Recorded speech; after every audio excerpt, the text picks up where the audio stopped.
Si James Ernest Curtis Smith ay higit na kilala ng publiko bilang ama nina Ann Curtis at Jasmine Curtis Smith.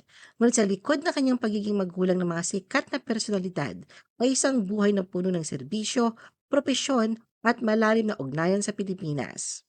At ito ay nag-iwan ng mahalagang bakas sa kasaysayan na ugnayang Australia-Pilipinas sa kanyang pagpanaw. The Philippine Showbiz List presents Who is James Curtis Smith, the late father of Ann Curtis? Service as a war veteran and leader. Ipinanganak si James E. Curtis Smith noong February 26, 1943 sa Australia. Sa kanyang kabataan ay nahubog ang kanyang disiplina at malasakit sa serbisyo, bagay na nagtulak sa kanya upang pumasok sa Royal Australian Navy, kung saan siya ay nagsilbing opisyal. Matapos ang kanyang serbisyo militar, ipinagpatuloy niya ang kanyang karera bilang isang abogado, isang propesyong nangangailangan ng talino, integridad at matibay na prinsipyo. Bilang veterano, nanatiling aktibo si James sa mga organisasyong nagtataguyod ng kapakanan at alaala ng mga sundalong naglingkod noong digmaan.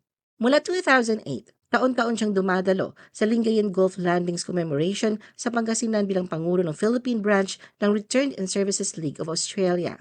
Ayon sa kanya, 13 barko ng Australia ang kasama sa makasisayang paglapag ng mga tropa sa Lingayen Gulf. Bilang pag-alala sa Australian soldiers na nagbuwis ng buhay sa Pilipinas noong World War II, itinayo ang isang Memorial Veterans Park sa nasabing lugar. Family and Fatherhood. Hindi na nga estranghero kay James ang Pilipinas, lalo na ang Pangasinan. Una niyang binisita ang lalawigan noong 1973 habang nagtatrabaho pa siya para sa pamahalaan ng Australia. Mula noon ay paulit-ulit na siyang bumabalik sa lugar hanggang sa tuluyan siyang ma-inlove sa bansa at sa kulturang Pilipino. Dito niya nakilala ang ina nina Ann at Jasmine na si Carmencita Carmen Ojales mula sa barangay Katuday, Bolinao, Pangasinan na kanyang pinakasalan noong 1982. Dahil dito, lalong tumibay ang kanyang koneksyon sa Pilipinas at kalaunan ay ninirahan sa Angeles City, Pampanga. Ng mga panahong yon ay may anak na babae si Carmen mula sa dati nitong karelasyon na 3 taon ang tanda kay Ann. Samantalang si James naman ay mayroong 5 anak sa unang asawa nitong Australian. Naging maganda ang pagsasama nila Carmen at James kung saan ang naging bunga nito ay sina Ann at Jasmine at ang bunsong si James Thomas. Mula Australia ay nagpabalik-balik ang kanilang pamilya sa Pilipinas upang magbakasyon. Ngunit ang magandang takbo ng pagsasama nila Carmen at James ay nagtapos. Sa isang interview noon kay Ann, nabanggit niya na 16 years old lamang siya nang maghiwalay ang kanyang mga magulang. Nang mapawalang visa ang kasal ni Carmen at James, ay nakakanap si James ng panibagong pag-ibig sa isang Pinay mula Angeles, Pampanga at nagkaroon ng anak rito. Bilang asawa, nakilala si James bilang isang taong may paggalang at pananagutan sa pamilya. Bagamat nagkaroon ng mga pagbabago sa kanyang personal na buhay, nanatili ang kanyang papel bilang ama na responsable at may malasakit sa lahat ng kanyang anak. Ang kanilang pamilya ay isang halimbawa ng modern family dynamic kung saan nanatili ang respeto at ugnayan sa kabila ng magkakaibang sitwasyon at tirahan. Sa isang panayam, sinabi ni James na sa kabuuan ay mayroon siyang 12 anak mula sa iba't ibang babaeng nakarelasyon. 10 rito ay babae at 2 naman ay lalaki na naninirahan sa iba't ibang panig ng mundo mula Australia, Bahrain, London at Pilipinas.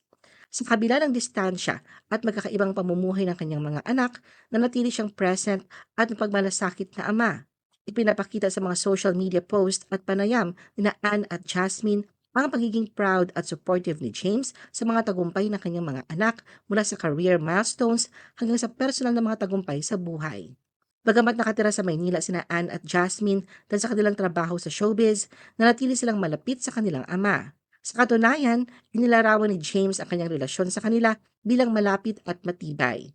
Isa nga sa kinaaliwan at nakakuha ng puso ng maraming netizens ang Instagram post noon ni Jasmine kung saan ibinahagi niya ang ilang litrato at isang maikling video clip na kuha ng bumisita ang kanyang ama sa kanya sa set ng trabaho sa Clark International Airport. Makikita sa video clip si James na nakasakay ng motorsiklo na nagpakita ng kanyang masayang pakikisalamuha sa anak at sa kapaligiran ng set. At sa pagkakaroon ng celebrity daughters, nasaling na din si James sa mga taong minsang humihiling ng litrato kasama siya dahil ito ang pinakamalapit na paraan upang maramdaman ng mga tagahanga ang koneksyon nila sa kanyang mga anak. Pero hindi lang kina Ann at Jasmine nakatuon ang kanyang atensyon. Bukas si James sa pagpapahayag ng kanyang lubos na pagmamalaki sa lahat ng kanyang mga anak, anuman ang kanilang propesyon o lugar na tinitirhan. Madalas siyang makitang kasama ng pamilya sa mahalagang okasyon at naging aktibo rin siya bilang lolo sa mga apo. Nagpapakita ng kanyang pagmamahal sa mas batang henerasyon na kanilang pamilya. Palaging ibinabahagi ni Anne at ng kanyang pamilya kung gaano kalaki ang naging impluensya ng kanilang ama sa kanilang buhay. Sa katunayan, noong February 2023, ipinagdiwang ni James ang kanyang 80th birthday sa isang beach getaway sa La Union sa isang simple at pribadong pagtitipon ng pamilya. Kasama sa selebrasyon sina Anne, ang kanyang asawa na si Erwan Yusuf, ang kanilang anak na si Dahlia at ang kapatid niyang si Jasmine. Dumalo rin sa okasyon ang mga kapatid ni Anne at Jasmine sa ama, pati na ang kanilang mga anak na lalong nagpakita ng pagkakaisa at pagkakalapit ng kanilang pamilya. Kasabay nito ang video kung saan nagtatampisaw at nag-e-enjoy sa tubig ang kanilang pamilya. Tinawag nila si James bilang gentle giant, na nagpapakita ng kanilang pagmamahal at pagpapahalaga sa kanya bilang ama at haligi ng pamilya. Samantala noong 2018, nagbahagi si Anne sa publiko ng kanyang pangamba nang maospital ang kanyang ama dahil sa isang kondisyon na hindi ipinahayag. Ibinahagi niya na si James ay kinailangang sumailalim sa isang operasyon kaya't humiling siya ng mga panalangin para sa mabilis na pagaling ng kanyang ama. Death. Kasi simula pa lamang ng taon, isang malungkot na balita ang sumalubog sa pamilyang Curtis Smith.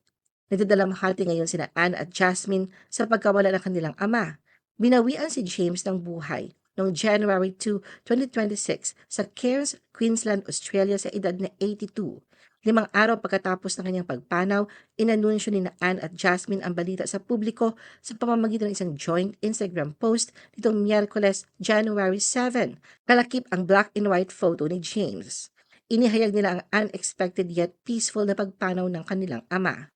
Ayon sa kanilang pahayag, si James ay isang true patriarch, isang haligi ng pamilya na humubog sa kanila gamit ang kanyang lakas, katatagan at katalinuhan na mananatiling buhay sa alaala ng kanilang pamilya. Binanggit din ng kanyang mga anak na siya ay lubos na minahal, labis na hinangaan, at ang kanyang alaala ay mananatiling nasa kanilang puso magpakailanman. Idinagdag nila na si James ay lubos silang mamimiss. Bukod dito, walang binanggit sina Anne at Jasmine na iba pang detalye tungkol sa dahilan ng pagkamatay ng kanilang ama. Bumaha naman kaagad ng mensahe ng pakikiramay mula sa celebrities at netizens ang post ni Anne at Jasmine. Ramdam ang pangungulila matapos ang anunsyo ng kanilang pamilya tungkol sa pagpanaw ni James. Nagbahagi naman si Jasmine sa social media ng isang serye ng mga nostalgic na larawan bilang pag-alala at pagpupugay sa kanyang yumaong ama.